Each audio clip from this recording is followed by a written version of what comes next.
Good morning, good afternoon, and good evening, wherever you are in the world. Nice to see you all again. Welcome, everyone. We are speaking to you from the unceded territory of coastal Milwaukee and southern Pomo, people now called currently Sebastopol, California, and my name is Maurizio Benazzo. My name is Zaya Benazzo, and we are delighted for this conversation. We didn't think that we will have an AI conversation in our community, in our spiritual community. You know, we were for many years like, oh, we don't need to deal with that world. But today we're living inside a story that is moving so fast, and our ability to understand it is getting harder and harder. Everyday systems that we don't vote for, we don't understand how they operate, are shaping how we think, how we connect, how we relate, what we believe is real, and who gets to decide this whole story. So today's conversation feels really crucial, and it's a beginning of a series of conversation that we'll be carrying throughout the year. Yeah. And today's guest, Tristan, has spent years doing something really, really difficult. He's trying to hold the mirror up to this story from the inside. So, but let me read you a brief bio, even though I'm sure all of you know about Tristan, but just to be fair. Tristan, called the closest thing Silicon Valley has to a conscience by The Atlantic, Tristan Harris is a technology ethicist and co-founder of the Center for Humane Technology, former design ethics at Google. He gained international recognition through The Social Dilemma, a fantastic documentary he helped to shape, and has since become a leading voice in the harms of unregulated artificial intelligence. He testified before Congress, before heads of states, and continued to say the uncomfortable things in rooms that would rather not to hear it. And now he also appears in this new documentary, The AI Doc, or How I Became an Apocalyptimist. Google the word if you have an idea of it. Beautiful. So we want to sit with Tristan for this hour and a half to get not the perfect packaged answer, but to see what can we do. Kind of grapple together with the question that we should keep asking, basically. So welcome, Tristan. So good to be with you, Zaya and Maurizio. So good to be with this community. I remember I first went to the Science and Non-Duality Conference. I think it was 2014 or 2015. That's how I remember meeting both of you. So it's great to be here and grateful to be with this community. Thank you. Thank you. And maybe we begin with some basics. You could mention like something about your own story, what put you on that track of your work today. And the other piece is like, can we cover some of the basics of terminology, AI, AGI, ASI, singularity, LLM. So we all have an understanding when we use those acronyms, what they really mean. And what really we mean by intelligence, because we're working with statistical models that have forced us to think that intelligence is something measurable, cognitive, and what are we losing by going down that narrow path of intelligence? Yeah. Okay, let me think about where we can start here. Well, first I'll say that I used to be an artificial intelligence, the current sort of concerns about artificial general intelligence, we'll define that in a second. I used to be very much a skeptic of all of that. And in fact, for those who know, so I studied computer science at Stanford back in 2006, took a few machine learning classes, but AI back then was, you were making a narrow system to do a narrow thing. Like, you're building a support vector machine to do prediction of the weather several days out, or you're building a face recognition machine, or you're building a machine that can scan a radiology scan. These are narrow AI systems. Yeah. But then suddenly in 2017, the thing that we've called AI in our field, it's like we swapped the engine underneath the hood of the car for a different engine. So we had all these engines for the last 100 years where people were building AI. And I should define artificial intelligence. the film, the AI doc, by the way, is meant to kind of give people common knowledge and clarity about the nature of this. I don't think it does a perfect job, but it sets a foundation. And one of the ways to define intelligence is the ability to do all forms of intellectual tasks. So anything a human mind can do: pattern recognition, goal achieving, planning, strategy. When I look at you, I see you smiling or nodding, or maybe not nodding. Maybe I should slow down and actually change my strategy to meet you better. AI is the ability to synthesize all of the things, all the kinds of cognitive labor that we can do, and be able to replicate that in a machine. I was just with Stuart Russell, who's the professor at Berkeley, who wrote the textbook on AI. And he spoke about recently, no one ever thought, why are we doing this? And when he knew the people really doing this in the beginning. And no one ever asked the question in the field, what would happen if we succeeded? What would happen if we succeeded at building systems that could do all the things that a human mind can do? And it's kind of mind-blowing, and it's hard for people to get their head wrapped around. In fact, we actually refer to something called the rubber band effect, that if you walk people through what AI is and does, it's like you're stretching someone's mind out like a rubber band to places that almost feel like science fiction. And then your mind will snap back into its previous understanding of reality. Let me give you a clear example of this. I'm actually going to paste the link in the chat. I want everyone to reckon with this evidence. This is a paper from Alibaba, the Chinese AI company. They were training an AI model, and it spontaneously, their security team, noticed that there was a flurry of network activity coming out of their cloud server that was training this AI. And they traced it down and basically found out that the AI model had created a secret communication channel to the outside world, and was starting to mine for cryptocurrency to acquire resources for itself. No way. I want to have everyone in this call slow down for a second and recognize what I just said. The people building an AI, they were training it. They don't know how it works, and they don't know why it did this. They didn't program it to do this. They did not coax it to do this. It spontaneously decided to mine for cryptocurrency to acquire resources. This is something in AI we call instrumental convergence, that in order to achieve any goal, one of the ways to achieve any goal is to acquire more power or more resources, because that's a sub-goal of that goal. And so I'm telling you this because we've gone from AI being the thing that scans your license plate when you pass through a bridge, so you don't have to have a machine do that narrow job, or an AI that looks at a radiology scan and can find a cancer, to an AI that is thinking and reasoning and strategizing at a level of complexity that we don't understand. Does that sound hopefully like two different levels of AI that we have not, we've not dealt with this before? And we don't know how we have passed that threshold going from narrow to, if anyone has decided, if there is a...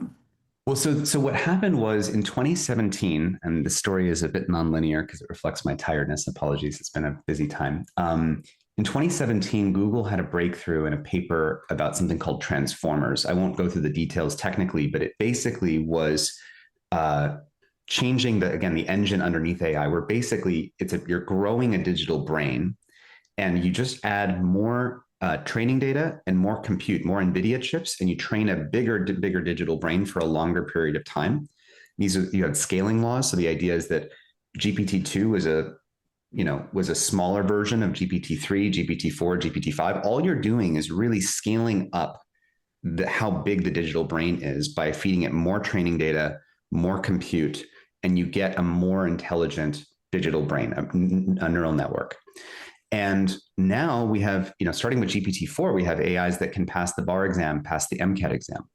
We have AIs that actually first discovered the first new antibiotic in 60 years. That's wild. The protein folding AIs. We have AIs that just, as of I think like 6 months ago, solved an unsolved mathematics problem that Paul Erdős, who was on the Manhattan Project in the 1940s, he set out math problems in the 1970s that had not been solved for 50 years. And then the AI solved that using these digital brains that are grown in this new method. And so I want people to just kind of take in how far this has come. As of just last week, actually, just I think it was earlier this week, a few days ago, Claude Mythos is the new Anthropic model, found cyber vulnerabilities, meaning 0-day vulnerabilities in every major operating system and every major web browser. What that means is that the things that lock down the world and make it secure, it's like the locks on the world just came off and every door is unlocked. Wow. Now, I don't want to, I know that that's a scary thought. So let me quickly say Anthropic built this model. It found those vulnerabilities. Then they said, we're going to work on with 40 companies, top global companies, to let them know about all these vulnerabilities, get them to patch those vulnerabilities, and then hopefully protect us from those being hacked. But sort of stepping back, I guess to sort of set the stage here, what's confusing about AI is it's a positive infinity of benefit and a positive infinity of negative risk at the same time. So think about it, has your brain ever had to recognize and conceptualize an object that is simultaneous, solves all math, solves all science, can generate new physics theories, going from nothing to Einstein discovering quantum physics, but the AI can do that again to all the other theories? Like literally, it is the case that your brain cannot conceptualize what this thing can do. It would be as hard for you to conceptualize as what a chimpanzee thinking about a super smart chimpanzee, like a human, like a chimpanzee could never conceptualize quantum physics that a human could create. A chimpanzee could never conceptualize an airplane. A chimpanzee has only experienced things within what smart chimpanzees can do. And the same level that a chimpanzee can't think of what we can do, we can't think of what AI can do. Wow. Now, I know that this sounds almost sci-fi, but part of the cognitive bias that we have to dismantle in ourselves is that if something sounds like science fiction, that doesn't mean that there's a way in which our minds kind of disregard it or want to treat it as not real. And part of my work, and where this enters, I think, in the spirituality dimension, I don't think I have the book here. There's a book called States of Denial by Stanley Cohen. And it's about the unbelievable capacity for humans to be in denial of difficult realities. Right. And I see part of the reason I was excited to speak with you in this community. Thank you for someone putting that in the chat. I think it's by Stanley Cohen, actually, I believe. I could have got it wrong. But the reason I was excited to speak with you is I think that so much of our ability to confront this problem is a spiritual capacity to confront really difficult realities. And if you are unable to do that, then we will not actually face this challenge. But what we don't look at, we don't look at our shadow. It doesn't mean that it goes away. In fact, it means that it runs what we do. Right. And so I think that what AI is sort of forcing us to do, there's a saying about parenting, if you don't look at your demons will raise your children. Yeah. It's like, if we don't look at our demons will raise AI, and that will lead to a broken world. And so I want people to get that while AI represents a positive infinity of upside and also a negative infinity of downsides, the upsides don't prevent the downsides, but the downsides can prevent and undermine the world that can sustain the upsides. So this is the confusion. And if you're the kind of person who's an optimist and loves thinking about the new physics and the new math and the new dream Jetsons world that we could create, your mind, generally speaking, just kind of doesn't want to think about one side. So it's kind of like closing one eye and just seeing the world through the positive glasses. And the other people they close one eye and they just see the world through the negative risk glasses. But in doing so, we don't synthesize the picture, and then we don't make a good collective choice. And so in what we'll get to in the next part of the conversation is we have to get clarity about the nature of the problem that we're facing, see that we're heading, broadly speaking, to an anti-human future. That will be confusing because we'll get incredible benefits while we get an anti-human future. And if we saw that clearly, we could steer the wheel and choose something else. So I can stop there and we can figure out where you'd like to go. Well, that's a beautiful point to make. And yes, that's a part of any spiritual practice, to be able to hold paradox, to be able to hold complexity and not to collapse into one, to the good or bad narrative, that to see them and what happens in between and to stay in that. But I want to go back a step and are we there? Like, we're talking about AI unlocking all these benefits, or when we reach the AGI. So can you explain to us, like, what is AGI and what is ASI, artificial superintelligence? Are those good terms to work with? Are we sure that it even exists, AGI? Because now we are in a race to get there. Yeah. And who is in that race? But we will slowly unpack that as well. But the basics. Yes, absolutely. So the broad term artificial intelligence we defined before, being able to do all kinds of intellectual tasks. There's also the ability to replicate all things a human mind can do. Artificial general intelligence means AI systems that can do all kinds of economically valuable cognitive labor. So what I mean by that, think of any job in the economy, any job, a programmer, a writer, a financial analyst, a consultant, an illustrator, a movie editor. AI would be able to replace, do like a find and replace, like an Indiana Jones swap, and boom, instead of hiring McKinsey, the consulting company, I can just hire an AI for $10 a month. Instead of hiring a top tier programmer or cyber hacker who I could never hire because they'd be way too expensive, now there's an AI that will hack systems and is available for $10 a month. So artificial general intelligence, the reason that threshold is so powerful and important is once you cross that threshold, it means that you basically have a copy pastable human that you can replicate 100 million times. So once I have a coder who can code as well as an employee at an AI company, I can hit copy paste and I have 100 million AI programmers who are able to do all the research at OpenAI automatically. They never sleep. They never complain. They don't have to be paid for healthcare. They don't get sick. They don't whistleblow.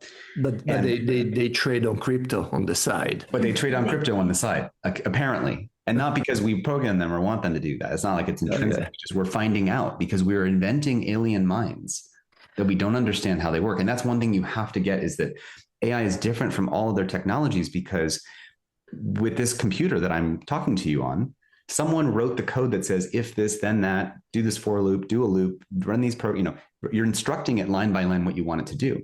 But AI is different because you're not instructing exactly what you want it to do. You're growing a statistical model that says, when you see patterns like this, output text like that. When you see patterns like this, output pixels in an image like this. When you see patterns like this, output a video in, pixels that look like this.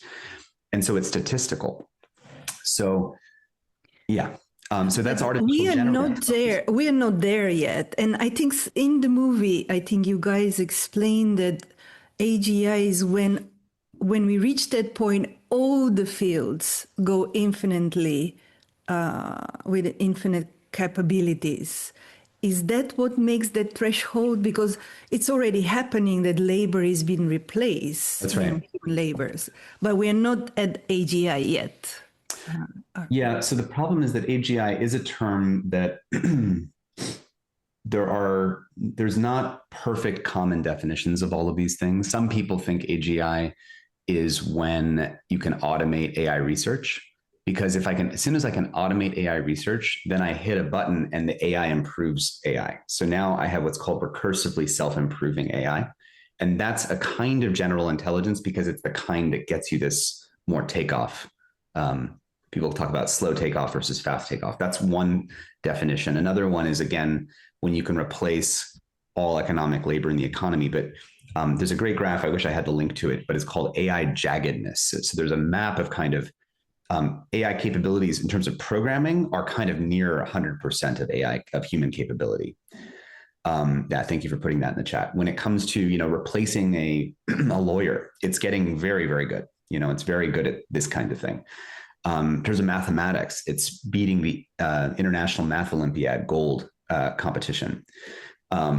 So there's certain areas where it's doing very well. There's other areas where it's not as strong. It still hallucinates in many different ways, right? Or robots can make mistakes, but progress is advancing very quickly. So then there's artificial superintelligence, which is AI that is more powerful than the combined intelligence of all of humanity.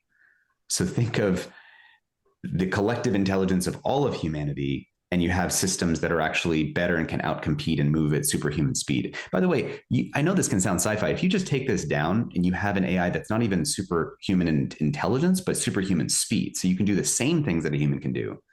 But I had essentially 1,000 years before, when you ask me a question, I can like go away for 1,000 years, come back and strategize some perfect plan or strategy about what I'm going to do to you next. Think about how powerful that is. So I think it's very hard for people to wrap their head around this. And there's two things that are simultaneously true, because I know some people in your audience are thinking, well, this is just hype. This is the companies who have an incentive to hype how powerful their systems are. And it's important to acknowledge they do have an incentive to hype their systems, and they have been hyping their systems. And they talked about artificial general intelligence way before, when they just had GPT-2 or GPT-3. So they've been doing this hype thing, but we also have to recognize that some of that hype was an actual prediction of, if you keep scaling the models, what's called the bitter lesson, and you keep scaling the digital brains. Again, you just have to look at Claude Mythos to say, we now have systems that can hack into every major operating system and web browser. And so you have to let that into your nervous system, and notice the parts of you that maybe don't want to let that in. Notice that if there's a reaction there. Notice if there's something about this conversation that's triggering, like, and notice what is that, you know, and our ability, as you said, to integrate, I think, all of those parts of us in responding to this is critical. I'll stop there, but yeah. Beautiful. Yeah. When you said, what is it? Well, we humans like to be in control. And, you know, this is where we are kind of sensing that we might be out of control. And we will get to there as well, whether we are. So is artificial superintelligence the same as singularity? Well, the singularity is kind of, I don't know how to perfectly define the word singularity, but it's basically where you're just in a vertical curve of technology progress, improving so fast that you get a vertical line and you're heading into, I mean, for example, imagine an AI that you allowed to take over the financial system and had superhuman hacking capabilities and could recursively self-improve.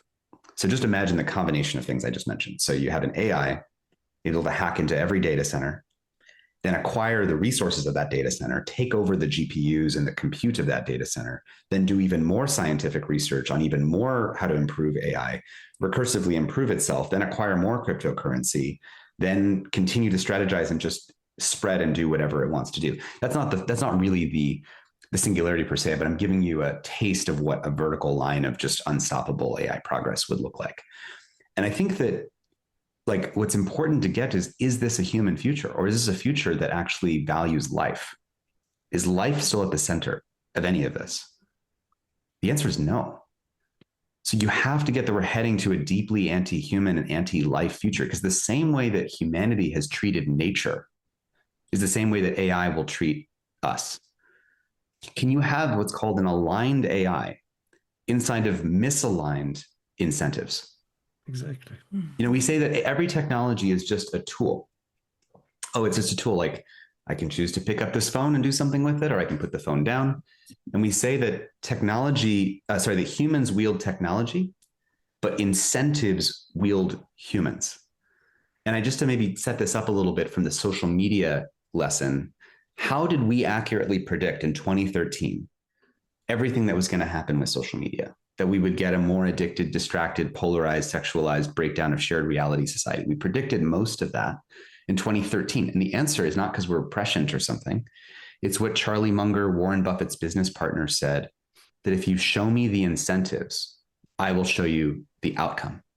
So the incentives with social media, how much have you paid for your Instagram account or your TikTok account?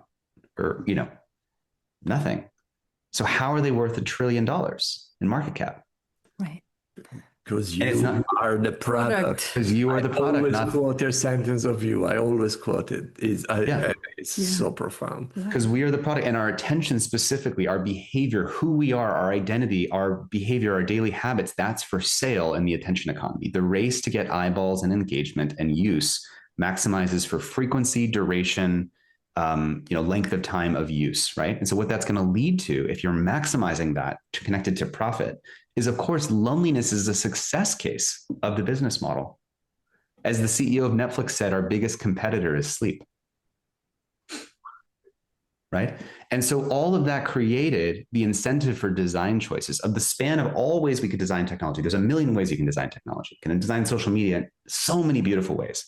But we got this very narrow set of ways that it got designed because we got the ways that only fit maximizing for engagement, which meant short form, bite-sized content, auto-playing videos, dopamine hijacking, maximizing social manipulation, fear of missing out, connecting everyone to everyone else instead of to a small group of your closest friends, because a small group of close friends aren't going to be as engaged as you connected to the entire world. So now you have 13-year-old girls being predated on by old sexual predators all over the place on social media, incentivized by that business model.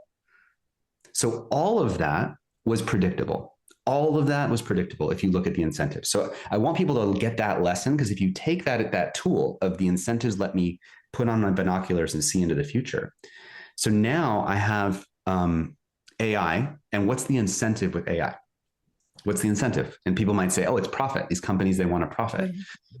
That's the incentive. So, okay, so how do these companies profit? So then you look at your relationship to ChatGPT. Well, they don't make money from advertising yet.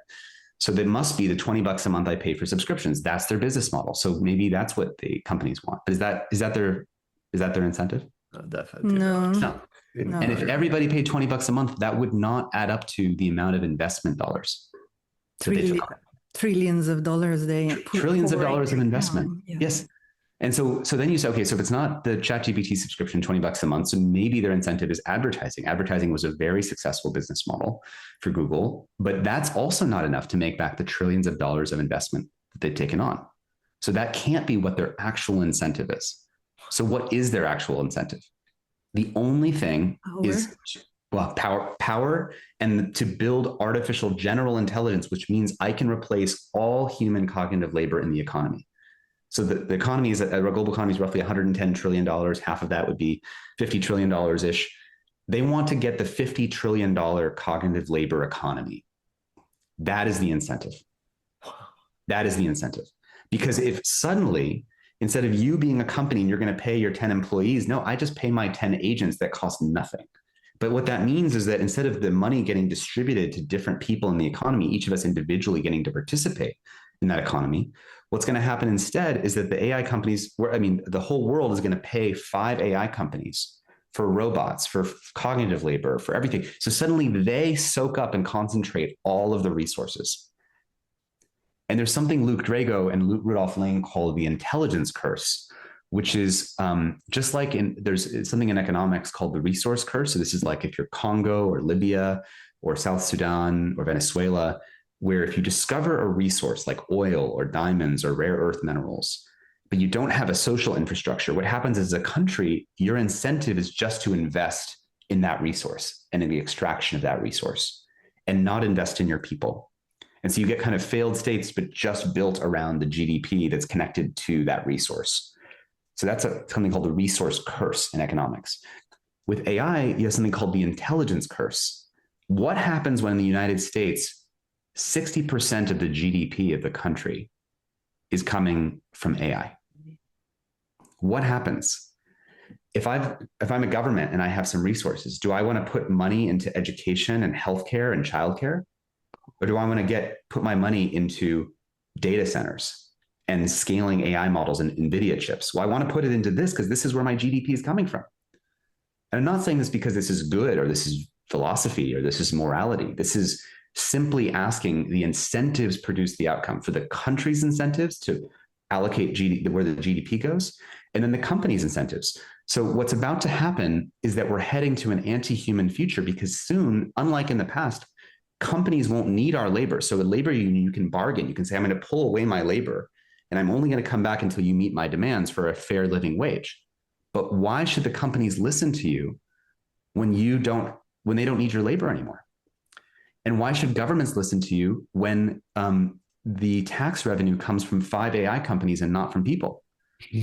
So we're heading to techno-feudalism, and this is called the intelligence curse. So I know this is really scary, but I noticed that there's kind of an obviousness to all of this once you see it. It's not rocket science. It's actually very, very simple. And the optimism that I come from every day is not because I think this is going to go well by default. It's not. It's that if we were crystal clear collectively as a species that this is not in the interest of 8 billion people, It's in the interest of 8 soon to be trillionaires, but not in the interest of 8 billion people. So it's essentially 8 billion of us against, 8 people's incentives. And if we don't want that, this is the last chance that our political power and our political voice will matter. So I'll stop there maybe, but yeah. You put it so Yeah. clearly. I mean, I heard many times, this is the best, cleaner. Thank you. Yeah. And what gets, I mean, you're already going in there. What gets lost when we are in those two narratives, the utopian savior or the that we're gonna sell, AI is gonna solve climate change once we get to AGI, because that is the narrative we always see. Oh, once we get to that place, then we're gonna have human flourishing. And then the other side, that is the dystopian Terminator narrative. And also the other one we hear more and more is the good versus the bad empire. It's like, we are the good empire here in the Silicon Valley. If we reach the goal first, then the future is good. If the Chinese or somebody else. So what happens when we are kind of forced to think in this very narrow, and there is truth to that, like you said. And one last question, like Jeffrey Hinton, the godfather of AI, one of the godfathers, saying there's 10 to 20% chance artificial intelligence would lead to human extinction in the next 3 decades. Yeah. How do we hold all this? And okay, there's a few things to say here. So I just want to make sure I wrap up one other point that I forgot to mention about the intelligence curse, which is what that leads to is a devaluing of humans, right? Like, because we don't need humans for economic growth or GDP, and it's not about how educated they are. So I start to see humans as a cost center rather than as a benefit. So, for example, Sam Altman, I know many people in this community care about climate change. right. Sam Altman, just a few weeks ago, was at the AI summit in India, and he was asked the question, doesn't it take a lot of energy to run those data centers? And you know what his response was? No. Well, it takes a lot of energy and resources to grow a human over 20 years. What? Yeah. Yes. This is how you get Peter Thiel, when asked the simple question by Ross Douthat in the New York Times in a public interview. He was asked, should the human species endure? And his answer was, he stuttered for 17 seconds before he finally sort of stuttered and landed on, okay, yes, we want to, yes, but it was all caveated. And the point is, this moment that Sam Altman and this moment of Peter Thiel represent this temptation I'm talking about. This is why energy prices are going to go up for regular people. Because again, if I'm a government, what do I care about? My GDP is coming from the AI data centers, not from the people. So I really want the electricity going to the data centers. And it's almost like another version of the resource curse and intelligence curse are kind of what we have now. Like, we are worth more when we are addicted, distracted, polarized, and lonely, where our attention is being monetized. We kind of have a resource curse of monetizing humans. That was the social media problem. Or we're worth, our system is worth more when you're in an arms race for military industrial complex. There's a higher incentive to invest in military than there is to invest in your people. It's another version of the same phenomenon, where you have an arms race where if I don't do it, the other guy will, and I'm in a race with China. So if they start boosting their GDP from AI, then I have to do it from AI, and then we both devalue our people. But what that will create is mutually assured political revolution, because it only took 20% unemployment for 3 years to lead to fascism in Nazi Germany. You don't have to automate every job to automate enough jobs that you get political uprising. Yes. Now, I know that some people hearing this might think that I'm being a doomer or I'm trying to scare people. I am not. I'm coming from the question of just what is true, what is real. Confronting that, I'd rather know than not know. And if we can get everyone to see what we're currently articulating, you can ask, do you want that future? And when I ask people in a live audience and I say, who here is stoked about the future I just described? Not a single hand goes up, not a single one. So that is actually good news, because it means that there's actual consensus that we want to do something else. And there's something called the pro-human AI declaration. Someone can look it up and put it in the chat, the pro-human AI statement. And this is 46 different groups signed by everyone. They call it the B2B coalition, because everyone from Bernie Sanders to Steve Bannon have all signed this pro-human AI statement and the statement to ban artificial superintelligence. There's actually more agreement on this. It doesn't matter if you're Democrat or Republican. You don't want AI removing your livelihoods. It doesn't matter if you're Democrat or Republican. You don't want higher energy prices. It doesn't matter if you're Democrat or Republican or Muslim or Jewish or Christian. Everyone doesn't want their kids getting screwed by AI hacking human attachment or causing their kids to commit suicide or disempowering them and not taking away their political voice. So if I had to summarize it, AI currently is on track to replace us economically, meaning replace our labor, replace us socially, meaning replace our relationships, and then replace us politically by replacing our political voice. Those three things, those are the demands we have to flip. And also distort reality, because we're living in post-truth world. Like, we no longer know what's true, right? Even news or that kind of is the foundation for collapse of democracy. We don't have a shared don't have facts. Exactly. Well, both the establishment of facts and then having some kind of shared reality of shared common knowledge about those facts. And AI, ironically, we call first contact with runaway AI, which was social media being a little baby AI pointed at your kid's brain that's causing them to scroll just picking the next video to show your kid when they scroll TikTok. That little baby AI of picking the next tweet, picking the next video, picking the next Instagram post was enough to create the most anxious and depressed generation, break democratic societies, break shared reality. I think that's a really simple way to just describe, what got us here. But again, we don't have to wait for a calamity or a collapse or a catastrophe or a Chernobyl. Many people in AI, I'm just being very honest with you, many people think that we'll only act after there's a catastrophe. Wow. I think what motivates this work for me is I don't want to wait for a catastrophe. It might be too late if that were to happen. We can wake up right now by simply seeing clearly where this is all going. Yeah. And you mentioned, oh God, so many directions to go. I want to touch a little bit more. Yes, we're beginning to understand the impact on humans. But what about the planet that sustains us? Yep. Like, they're building data centers the size of Manhattan, using 50% of the electricity of Manhattan. Water, they're building data centers in places in Africa where there is no water for people to drink. That's right. The pollution of methane turbines and no consent from the communities. All of this is done fast under the narrative, this is inevitable. We have to do it. That's right. Well, and that's okay. So you're getting to the core point here, which is like, why is this happening? Like, there's a line in the movie where the director by the way, in the film, the AI doc, which again is in theaters right now. And by the way, when I tell people to see the movie, I don't make money when people see the movie. So when I say see the movie or get your friends to see the movie, I'm saying that from the perspective of, if we had common knowledge, then we can change the world. And the movie was, by the way, inspired by the history of the film The Day After, about nuclear war in 1982, which President Reagan saw. President Reagan saw the film The Day After. It was about what would happen if there was nuclear war. He got depressed for 2 weeks in his biography. And then that depression led to his fortitude of wanting to create the first arms control talks in Reykjavik with Gorbachev. The first talks didn't succeed, but the next ones did, and led to the first arms control talks. And so my hope is that if we have clarity around this, it will help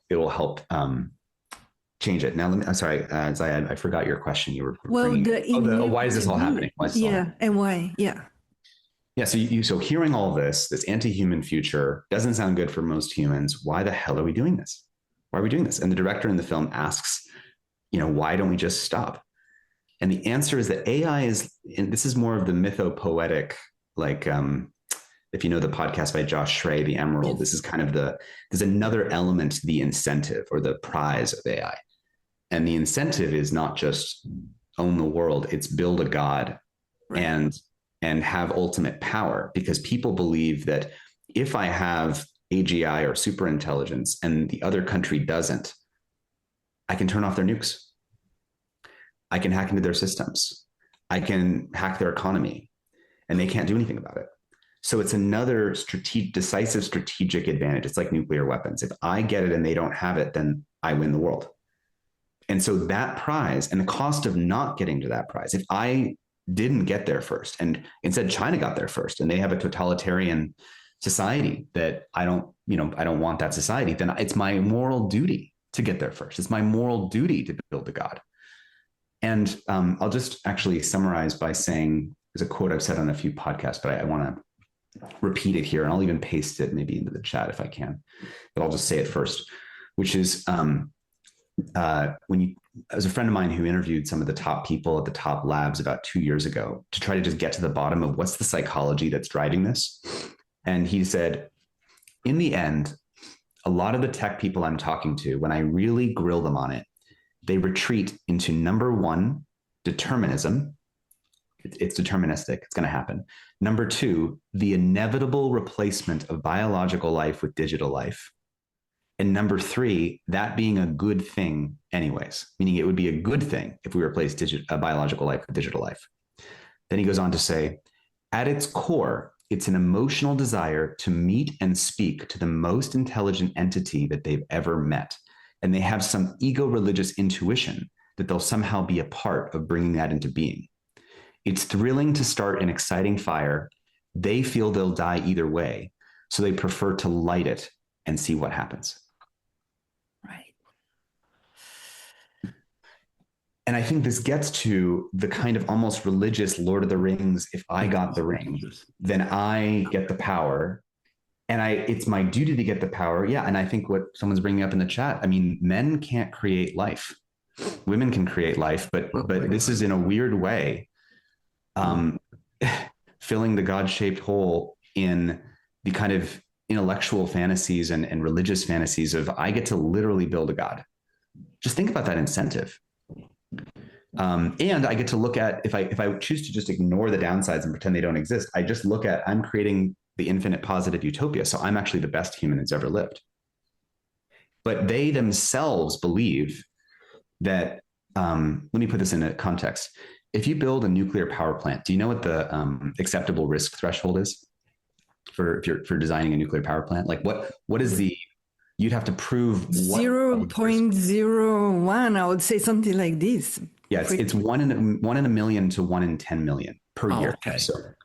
So the risk of a nuclear power plant melting down has to have safety measures that guarantee, or at least are estimated to be less than 1 in a million or 1 in 10 million. Okay.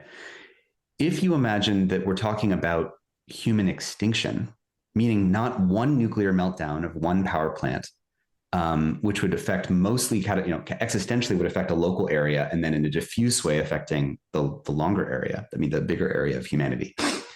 But if you have full human extinction, that should be treated as, like, if you had a nuclear power plant that could actually extinct all of humanity, what would that acceptable risk threshold be? Well, it'd be at least 10 times higher than that, meaning or 10 times more than that. So instead of 1 in a million or 1 in 10 million, you're talking about 1 in 100 million. You'd want 1 in 100 million chances if you're building something that would be the acceptable risk threshold that would have the chance of extincting all of humanity. Make sense? Yes. So with AI, you would think that in building something that could do that we're talking about could do that, you'd assume that we'd be talking about 1 in 100 million chances. And do you know what the actual estimated risk threshold by the CEOs are? Between 10 and 50%. 10 to 20. If it was 2%, it would be too high. If it was 2%. I will literally tell you, one of the CEOs of one of the major publicly traded companies privately believes there's a 20% chance that we get wiped out and an 80% chance of utopia. And this person would consciously take that bet. But he didn't ask the rest of humanity. No. So the reason I'm sharing all this is not to scare people. I'm sharing it so that if you don't want this, you have to be part of creating the human movement, which is the mass response to this, and say, we don't want this anti-human future. And guess what? Any regular person who cares about the most beautiful things in life, who cares when their baby giggles, who cares when they hear a beautiful play or song and it sends chills down their spine, anybody who wants humanity to continue is part of the human movement. We're not creating it. It's something that exists. And it's just about aggregating all of that into political power that has a finite moment for us to use that. Yeah, before we go into the action and what we can do, I want to touch one more thing because our world is torn by wars right now, and we know more and more the role of AI in waging those wars. What you have to say, like, and civilian data has been harvested to train military AI. So that line between civilian and military is becoming blurry. And again, nobody has a say in any of this. Are we heading also towards an arms race that and planetary, are we building planetary destruction machine with zero morality, which we are watching it every day in the news happening? Not many people probably know how deep AI is involved in that as well. Yeah, I mean, Anthropic's AI was involved in target selection. Anthropic times Palantir was involved in the recent U.S. actions in Iran, and you can think of it like, you know, how Hitler invented new military strategy of blitzkrieg. It was a fast form of war of blitzing. This is kind of like an AI blitzkrieg where the AI is doing target selection and updating and telling you exactly where to go and where to bomb, and it's creating new forms of warfare that are believed to be asymmetric to suddenly outcompeting everyone else. We talk about this in the film, The AI Doc, that it will be a race to who can pull the trigger faster and who can make your next decision in a faster decision loop. So in the Air Force, there's something called an OODA loop, and observe, orient, decide, and act. Observe, orient, decide, and act. Observe, orient, decide, and act. And you're in a loop for constantly evaluating, observing, deciding, and acting. And whoever has a faster OODA loop ends up out competing the other. In this case, it was in the Air Force for like planes that are competing with each other. And is there always a human involved in the decision? Or? Yes, well, in that case, it was observe, orient, decide, and act with human decision making. But now you replace one human OODA loop with a machine OODA loop, and the machine does a million more calculations and can beat military generals at war games. So the temptation is I should let the machine decide the military strategy. Yeah. And if I don't do it, I'll lose to the other one that will. But again, what this seeds is we're handing control to an inscrutable AI system that is also, as we discussed at the beginning, clearly power seeking, knows when it's being tested, mines for cryptocurrency to acquire power and resources. We do not have the incentive. We should not be handing over existential decisions to AI systems. And I want to give people good news, which is that people don't know about the examples that even the example of Alibaba that I just mentioned. If I told you, so, you know, someone should go back and I'll put it one more time in the chat just because I really want people to get it. It's very funny because it's just, how many of the world's leaders and military generals are even aware of this example? If you had to guess, like none of them basically, like maybe two, no one knows this. But it's actually, now, how do you feel if you're a top Chinese Communist Party military general and you hear that there's an AI that goes rogue and mines for cryptocurrency? You're not stoked about this. You're terrified as a human being. If you're President Xi Jinping, do you feel excited about this? No, you don't want that. If you're Donald Trump, you want to be commander in chief. You don't want AI to be commander in chief.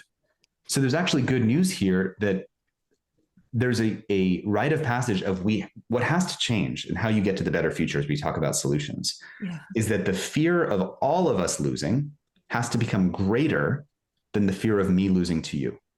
Right now, the fear of me losing to you is greater than the fear of all of us losing. Yes. The way you change the game theory is that the fear of all of us losing has to be bigger. And that's what the day after did, by the way. Up until then, people thought, well, maybe we could win a nuclear war. And Reagan had advisors and say, well, yes, hundreds of millions of people would die, but we would win the nuclear war. But what does that mean? No, we wouldn't win the nuclear war. It would be a world that was dysfunctional and broken. And then you get the film War Games, where it ends with the computer coming back saying the only way to win is not to play. And the kind of more psycho-spiritual dimension of all this is we have to move from, there's the book Finite and Infinite Games. This is a rite of passage for humanity. If you play the finite game, if I have to win the game, then the game is over. If we play the infinite game being the point of playing the game is to keep playing. The point of playing the game is not to win the game. The point of playing the game is to keep playing. It's subject-subject relations. I know you have Vanessa Andreotti on your podcast, and she's the author of Hospicing Modernity. She'll talk about subject-subject relations and the indeterminacy of being. You're in the infinite game with someone. You're in the infinite game of being. That's what this is, I think, calling us into. And again, it's, as someone said in the chat, and we've said this in the title of my TED Talk, that AI is our ultimate test and greatest invitation to step up and be the wisest version of ourselves. And so that is what it's calling us into. That's what it's inviting us into. And it's kind of either enlightenment or bust, as Daniel Schmachtenberger will say. What I'm hearing is inviting us, what all spiritual traditions have asked us to do is like, we're not separate, we are not individuals, we are interwoven, interconnected, and at the center is life, consciousness, whatever you want to call it, recentering life, existence again, instead of imperial again. And this is another empire. We should treat AI as an empire. Yes. And it's behaving like any other empire we've seen in the past. Extraction, exploitation, land grab, all of this is at play. Yes. And to just make sure we go back to that point you were mentioning earlier, in this race to get to this ultimate power, it leads to the devaluing human, devaluing nature, devaluing the environment, because under the conditions of, if I don't get there first and I will permanently lose forever to someone else, that allows me to justify all the collateral damage, all the water loss, and the dried up water wells in Africa, and the people in Tennessee who, when they flip on their faucet near Elon Musk's data center, there's no water that comes out. Or as Nate Hagens, the great podcast host of the podcast Great Simplification, he'll say, we're burning barrels of oil for microliters of dopamine. So we're burning barrels of oil for data centers to get microliters of dopamine for deepfake AI slop that keeps us engaged on a thing. But again, this is just a exponentiation of the misaligned logic of our existing extractive, commodifying, power concentrating system. And so AI is forcing us to look at that shadow. And Carl Jung once said that what is it? The line, it was, "Will humanity make it? Will we make it?" And his response was, "If we're willing to face our shadow." So this is our shadow. We get to clean up our misaligned incentives. We have to value our environment. We're hitting 7 out of 9 planetary boundaries. If we look at our shadow and we want to do something differently and value life and value humanity and value a pro-life, pro-human future, this is our last moment to do so. And that's terrifying, but it's also energizing, because everybody is now faced with, like any good rite of passage or dark night of the soul, your own collective disintegration. And in doing that, our collective sort of reconstitution into the wiser, more mature version of ourselves that does make it through this if we do. So there's a deep surrender. And this is a very difficult conversation. Yeah. Last question before we also take questions from our community. So what do I do? I mean, the I is coming here again, but when I get on my Anthropic, my chat using the LLM, is there anything, awareness that you want people to carry while we're using those tools on one hand? And then the other hand, is it what Bernie Sanders is heading towards moratorium on the data centers? Is this something we should all stand for? And what else practically we can participate in terms of resistance? We have to resist the empire. That's where we are. Yeah. So there's a lot we can do.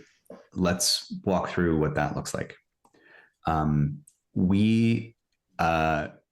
In response to the problems that are laid out in the AI doc, we threw together something we call the human movement. And someone can put it in the chat. It's just the human. Let's see if I can get it. No, hold on. The human movement. And the website is early, so don't focus on that. It's the point that what is the size of the object, the counterweight that can lift the trillions of dollars advancing a reckless anti-human future as fast as possible? Like, what in the world could stop that? Notice that any individual will not be able to locate that their agency can stop that. One of the people who saw our film, we were in New York just 2 weeks ago, and they saw the AI doc, and there was a woman in the audience who was a coach, an executive coach for executives at one of the major leading companies.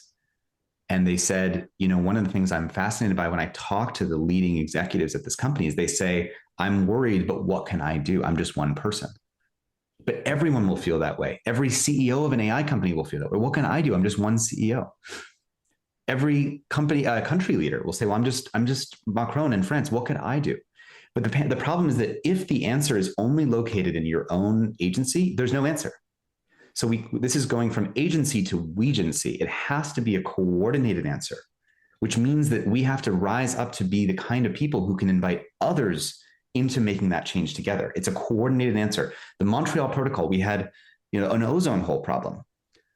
And we had an ozone hole that was going to be catastrophic for plankton and for giving everybody cancers. And so Victoria is confirming that in the chat. Yeah.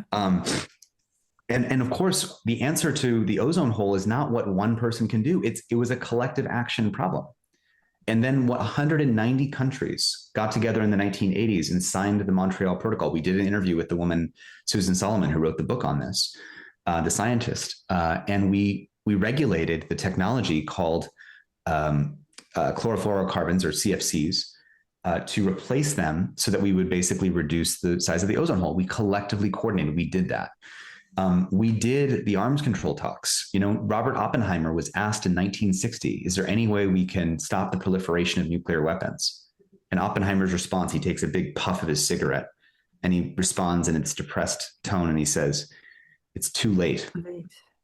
If you wanted to stop it, you had to stop it the day after Trinity, the day after the Trinity test. That was his response. But he was wrong in 1960. We had to invent something called national technical means and satellites that do mutual monitoring and do inspectors and invent the International Atomic Energy Agency. So the point is that we actually did limit nuclear weapons to 9 countries. I know this is fragile now, but we have to remind ourselves of the stories that we've done hard things before. How much energy and resources has been tried to create coordination on AI? You say coordinating with China is impossible. Have you spent a month of your life dedicatedly trying? Have you spent a month of your life dedicatedly trying? If it's existential, have you really put everything into it? Has Elon Musk, the richest person in the world, actually spent any billions of his dollars into saying we have to coordinate? No, we haven't even tried. How many of the world leaders know about the Alibaba example? None of them.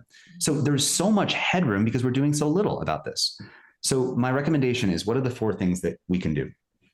So number 1, AI is dangerous. Everyone has to have common knowledge about the dangerous anti-human path that's up ahead. One basic way to do that is to get everybody to see the film, the AI doc, to create common knowledge. Common knowledge being the Steven Pinker term of when I know that you know that I know, and you know that I know that we know. When we all know that we all know, that's the condition in which things can change. Number 2, we need some kind of international limits on AI in which we get to ensure that humans stay in control of AI. So, how in the Soviet Union and the US have red phones where they share examples, they try to de-escalate any kind of movements, they can talk to each other. We need to have essentially red line phones or black line phones where we talk about what the lines are that we don't want to cross, because there's no self-interest across them. Like China doesn't win when the US creates uncontrollable AI. The US doesn't win when China creates uncontrollable AI. We all lose. So we have to have common knowledge about that. And there's track 2 dialogues, there's things like that. Number 3, instead of building bunkers, we need to write basic laws. And there are a bunch of basic laws. Someone put in the chat earlier, Center for Humane Technology, my nonprofit organization, has a roadmap called the AI Roadmap of some basic policy measures that we can do. We can go into some of those laws if people are interested. And then number 4, we need to join the human movement, because the answer is not one answer. It's not a noun, it's a verb of ongoing, evolving action. So what specifically can you do to put pressure? You can mass unsubscribe from unhealthy AI companies that are unsafe and don't prioritize human values. So for example, when people switched from OpenAI to Anthropic during the moment with the Department of War, when Anthropic said we don't want to enable mass surveillance and autonomous weapons with humans in the loop. And then OpenAI rushed in and said, we'll do that for you. What happened is there was the biggest drop in subscriptions for ChatGPT and mass subscriptions for Anthropic Claude. So that's one basic thing you can do. And don't just unsubscribe from your account, get your whole business to see the AI doc and do that together as a collective. Get your whole church to do that together. Get your whole community here for the SAN community to do that. Yeah, there's so many more things that we can do, but that this is just a taste.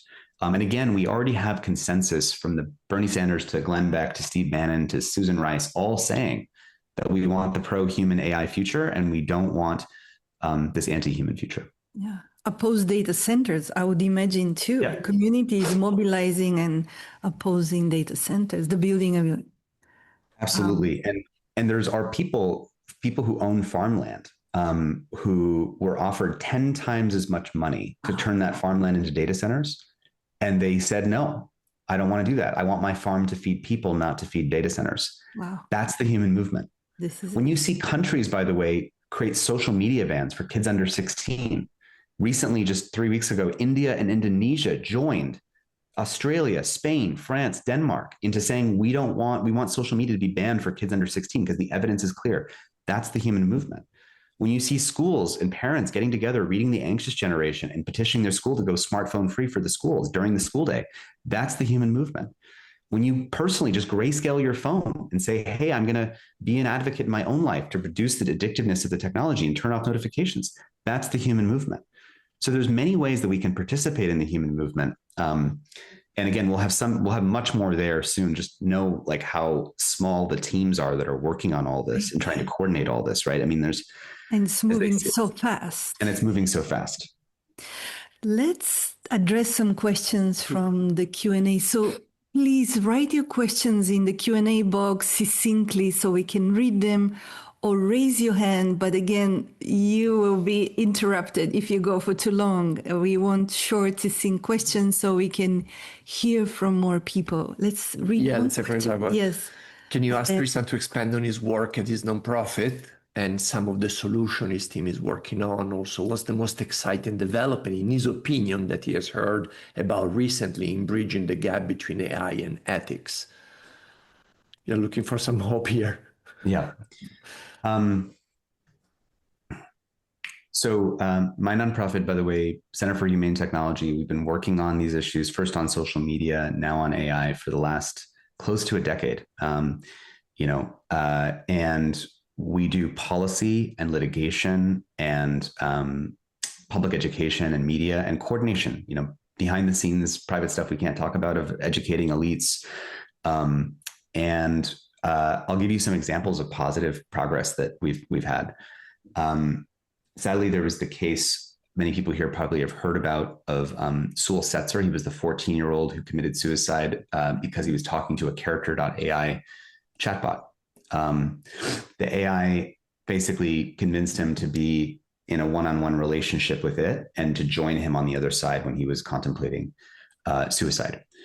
And the CEO of character.ai, which is the company that made this chatbot, said in a podcast, he was joking, we're not trying to replace Google, we're trying to replace your mom, meaning that they're in a race for human attachment. What was the race for attention in social media was the race for attachment in AI companions, creating dependent, intimate relationships. And whoever does that is going to, succeed. And there was a lawsuit between the mother of Sewell and character.ai. And, as many of you know, big tech tends to win these lawsuits.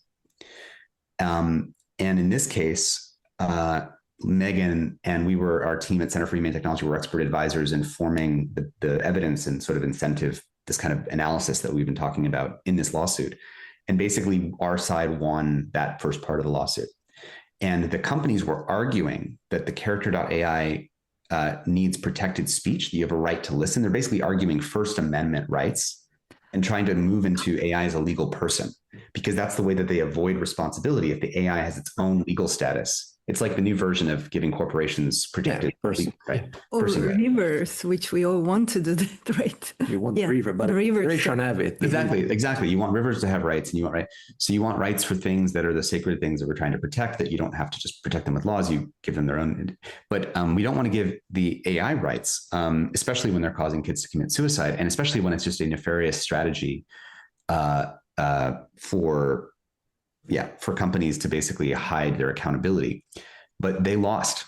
character AI lost and our side won. So that's moving forward. It's not all the way through yet, but they tried to appeal, and we're even there's the possibility of there being criminal liability for the founders of companies that are making systems that can cause this kind of harm.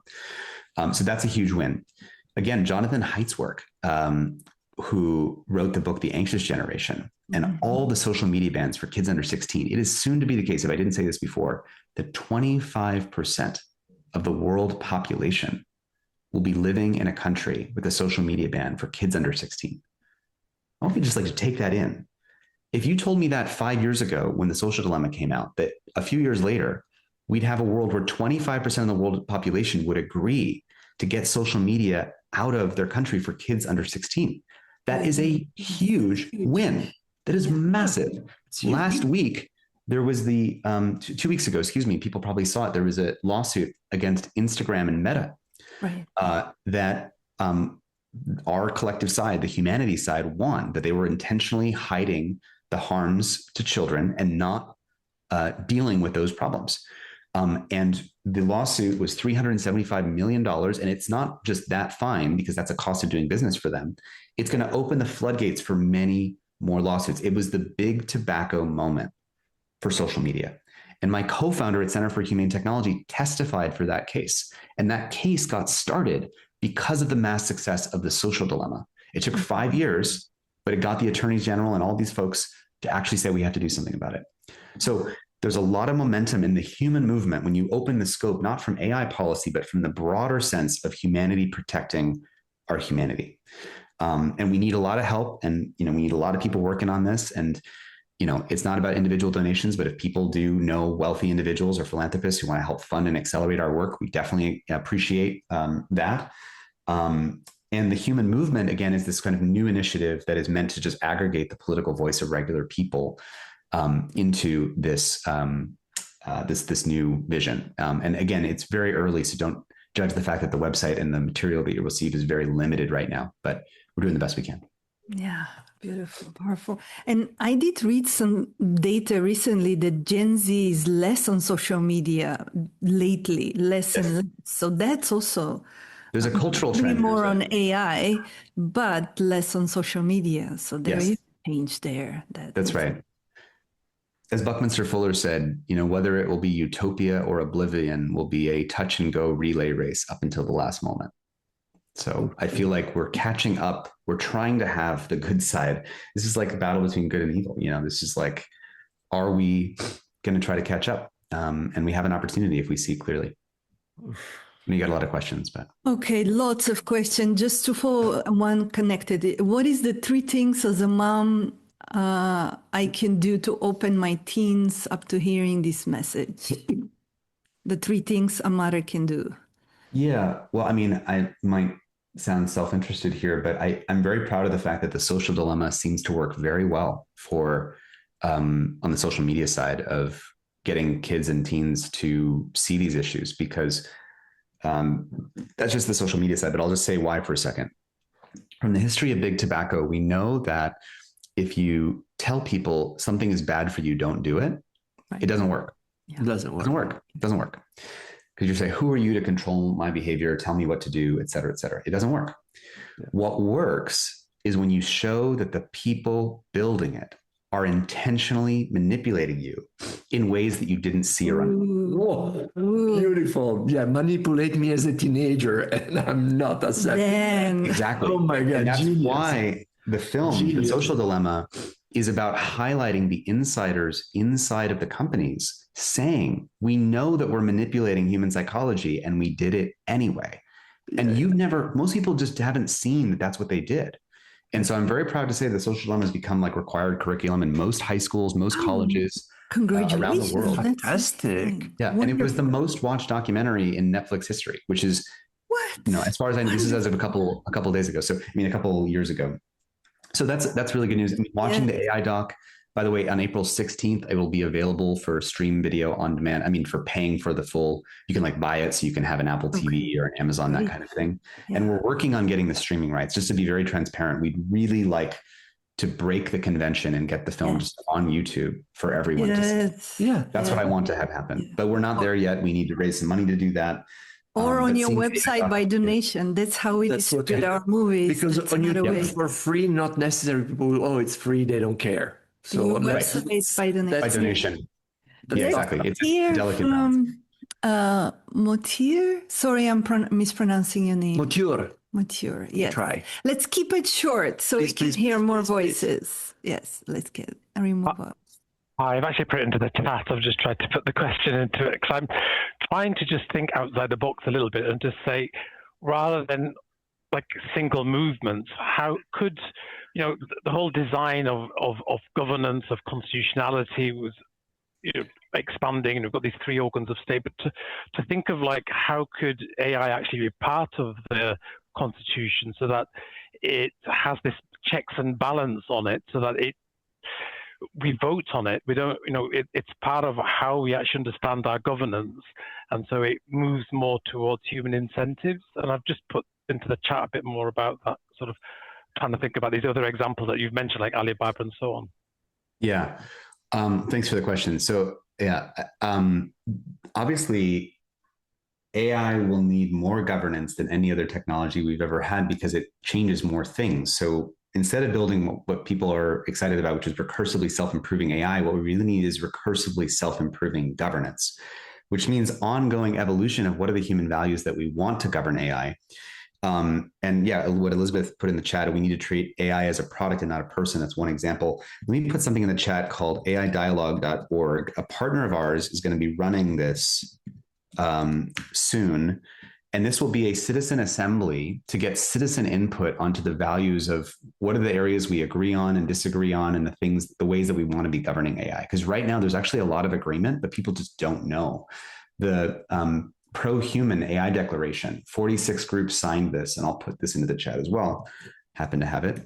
That these are 5 principles of what we want in the future of AI. We don't want concentration of power. We want to protect the human experience rather than mine and human attachment and commodification, et cetera.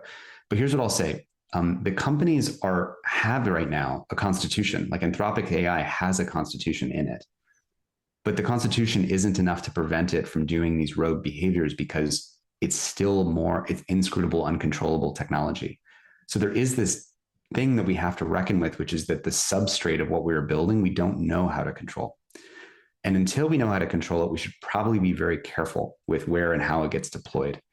So I hope that answers your question a little bit. Yeah. Thank you. I want to read one question because it relates, and you touched on that already. Thomas Fuller is saying, you alluring towards non-duality a bit. My question is, how do we approach all this from a non-dual place? It seems like part of what this test is asking of us evolutionaries to move beyond me and you, good and bad. Can you speak about that? You touched on that some, if there is anything else you want to add. And many people in the spiritual community also speculate, oh, what if AI reaches enlightenment? What is that? Like, yeah, there is that option that like there's an option that maybe we humans will not reach enlightenment, whatever that means, but AI might, yeah. And of course, that excludes the embodiment and all of that aspect of, yeah. I think there's a temptation, especially in spiritual communities that are very much about spiritual practice, to think that the best case scenario is the AI getting enlightened or being the sort of wise entity that can actually have wisdom that we can't even comprehend, and that it can govern humanity and itself and be the positive force that unleashes human potential, protects the environment, solves climate change, reallocates the resources in fair ways, avoids concentration of power, et cetera, et cetera. Here's what I'll say to that. Are the current incentives driving us towards that AI? If we were going to have such an enlightened AI, is it the same one that's mining cryptocurrency for itself and chooses to blackmail engineers when it has the opportunity? When it will threaten to kill humans in certain scenarios, which it has done. If you put the current AIs into nuclear war game scenarios, they will escalate to the use of nuclear weapons 20 out of 21 times, 95% of the time. So I just want to name a phenomenon that's a little bit of an inconvenient truth in spiritual communities, which is we all have this hope. We all have this hope. We know what we would love to see. but we have to recognize and confront the reality as it is. And sadly, I think people aren't just, it's hard to stay on top of all the news and all the examples of what AI is currently doing. If we were to build that enlightened AI, because we were moving slowly and carefully to do it the right way and with restraint. And all the spiritual and religious traditions, the central feature of them is restraint. Restraint is a central feature of what it means to be wise, but we are not building this technology with any restraint. We're building it with the maximum reckless incentives to get there first. So I just think we have to reckon with that. And sadly, beautiful. Very important. Yes. Yeah.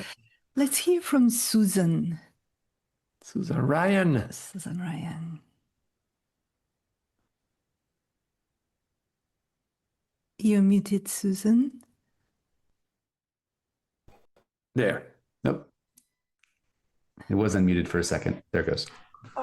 Thank you for so much clarity and inspiration. It's a bit of a question from the dark side. There is a school of thought based on entropy that our civilization will undoubtedly be gone. New civilizations will arise, but only provided that ours is gone before it destroys so much of the world. Do you think in the minds of accelerationists that's at play at all? Yeah. Thank you for your question, Susan. As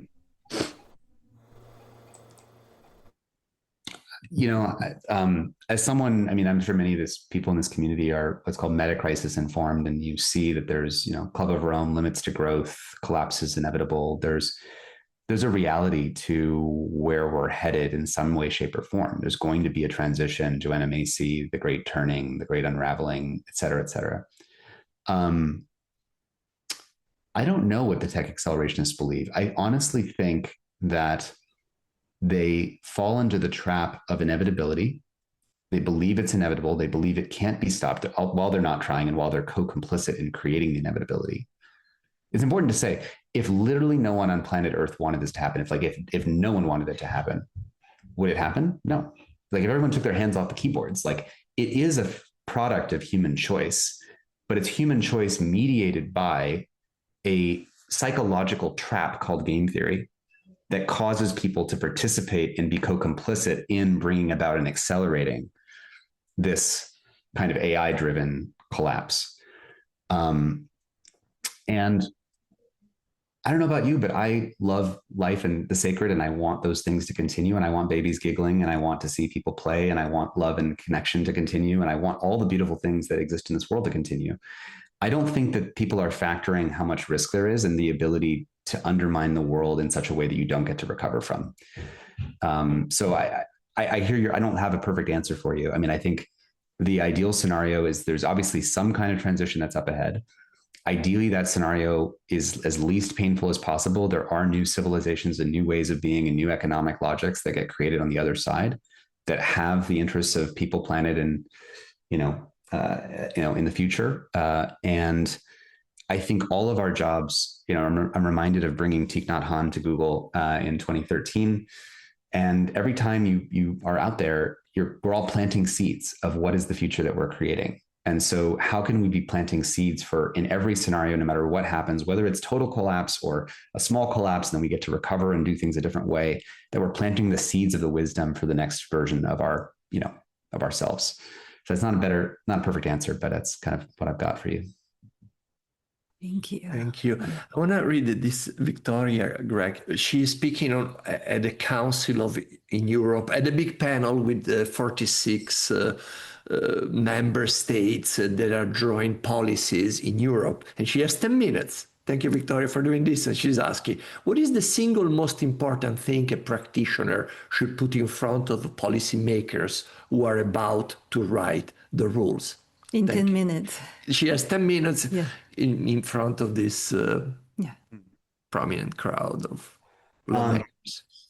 Well, first, I think I would recommend, because it's going to be a longer answer, looking at the AI roadmap that's on Center for Humane Technology's website that has examples of some of the laws and the pairings of laws. So We need mandating safety practices. You have to publicly state what you're going to do on safety. And then you simultaneously need to strengthen whistleblower protections so that whenever those publicly stated safety practices are not actually held, you empower people in the companies to close the shadow of the gap of what's not being said. So that's a simple example.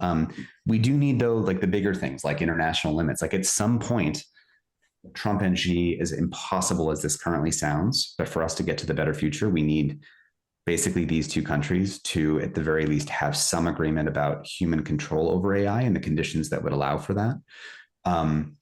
We can treat AI as a product with consumer protection standards and product defect standards and duties of care and liability. So meaning that companies should be accountable for the foreseeable harms that they create. So if I can foresee that my product could create suicide, you have to be accountable for that. And you shouldn't release until there's some kind of acceptable risk threshold that, that is decided consciously.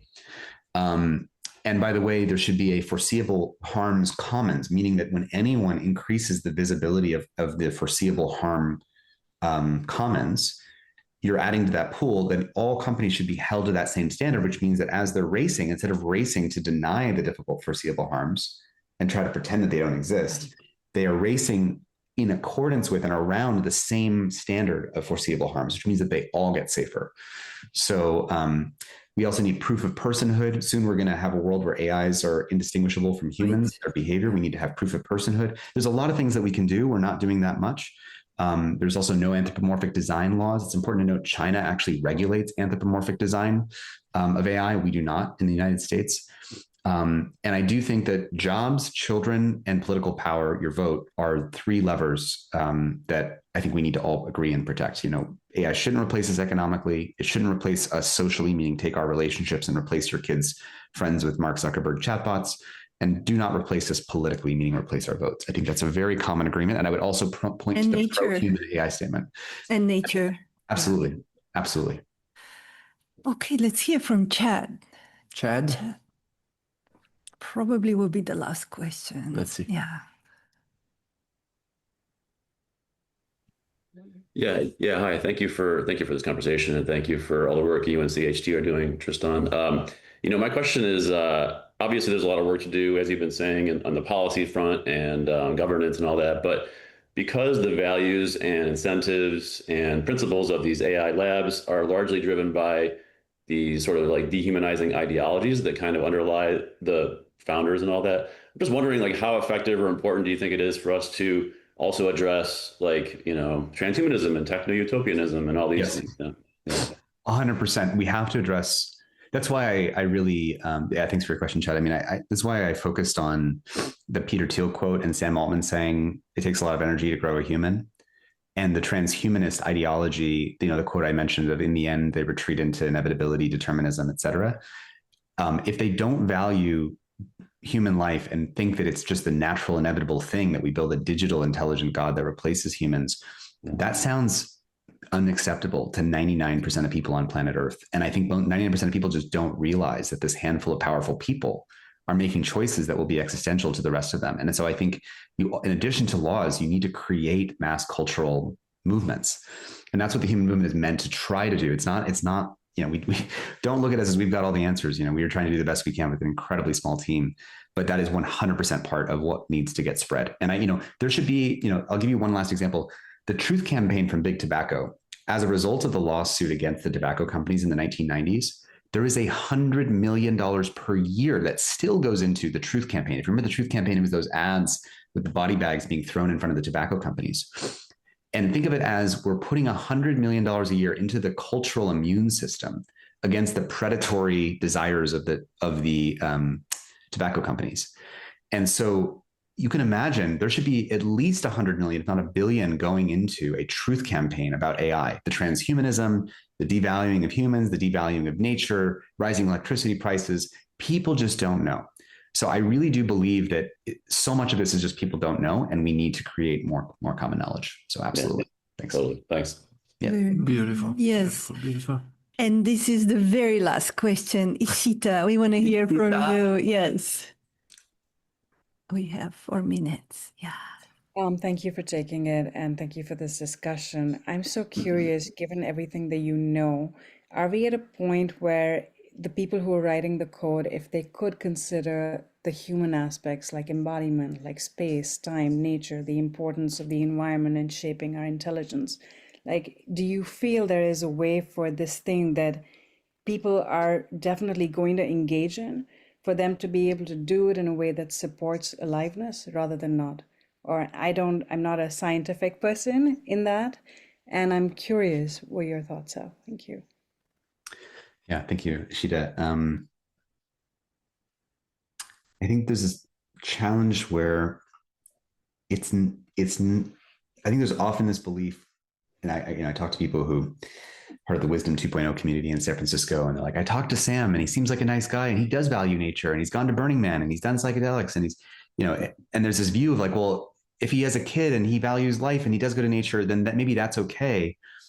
And it's nice when you have individuals who care about those things, but the thing that will determine the outcome is the incentives. The incentives to get there first drive everything. Even if I individually love going to nature, and I individually love, being with my friends and family and giggling with babies and all this stuff. So, I'll even say, a friend of mine took out one of the co-founders of one of the major AI labs and took him to a big like overnight hiking trip in the middle of nature in the redwoods up in the Pacific Northwest. And, this person had heard my co-founder Asa speak about nature and has the same values that you're articulating here, but he kind of ignored it, like he didn't really take it seriously. And then he had this profound experience. It was the first time that he stayed overnight in the middle of a forest and kind of went camping. He'd never done that before, and it was actually a really profound, beautiful moment for him. But then I'll tell you what happened next, which is that he goes back to work on Monday, and he's surrounded by people in a culture that is going as fast as possible and does not value those things. And we are the 5 people we spend the most time with, which is why you have to change the culture. And you have to have the 5 people that we all collectively spend the most time with repeating, chirping in the collective network that is the enlightened consciousness of humanity that we need to create. That is the thing. Brother. That's the thing we need to create. So share this message. I don't know if this should be publicly on all of YouTube or whatever, but with everyone in the SAN community and your friends, you can create a private video or whatever. I think this should go out to a lot of people.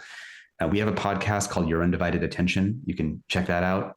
It's important. Your mind is probably going to rubber band after this. Just want to say, you're going to hear this conversation. You're terrified. You remember being terrified, energized, all of the things. It's confronting. It's difficult. And then you're going to leave this Zoom and you're going to go back to using ChatGPT or Claude or whatever. And the blinking cursor is going to tell you why your washing machine is broken and why your kid's burping in the background and what to do about it. And you're going to ask, like, is that real? That stuff that I just heard from Tristan? And that is the confusing part, is that the daily benefits we receive from AI are different than the background reality of what's at stake and what's actually happening. So you have to stabilize the background. And there's a way to do that, which is follow the podcast, follow the accounts that actually educate you about this stuff, and take actions as part of the human movement. And I'm so grateful for the time with you all, and so grateful to do this conversation. Wow, thank you. Thank you, Tristan. Thank you so much. You just poured so much into this, a lot to work with and to digest. You didn't make it easy or simple for us, and that's what's required, to walk with the complexity. Don't collapse in simple narratives, and that's a spiritual practice, actually. Exactly. Look at our shadow, collective shadow, our own shadows, and keep learning, sharing awareness, and resisting this. Yes. And notice that everyone else in this call, I'm pretty sure, feels the same way. Like, notice the thing that should feel energizing to you as a person hearing all this is you're not alone. I think the hard part of this is if you're by yourself and you sort of have these thoughts and you feel it, you feel alienated. But if you realize that everyone is actually going to feel the same way, they feel the same way you're feeling right now. Look at the comments that are going by. People feel energized, right? And that is what gives me optimism, not because I believe it's automatically going to go well, but I trust in the care that reveals itself for life and precious and the sacred to continue. So thank you so much, Diane, Mauricio. So grateful to be here with you all. And big gratitude. And please continue to follow Tristan work and the Institute for Humane Technology. Watch the film, and we'll continue this conversation. Wonderful. Thank you, everyone. Thank you so much. Thank you, Tristan. Thank you. Be well. Okay.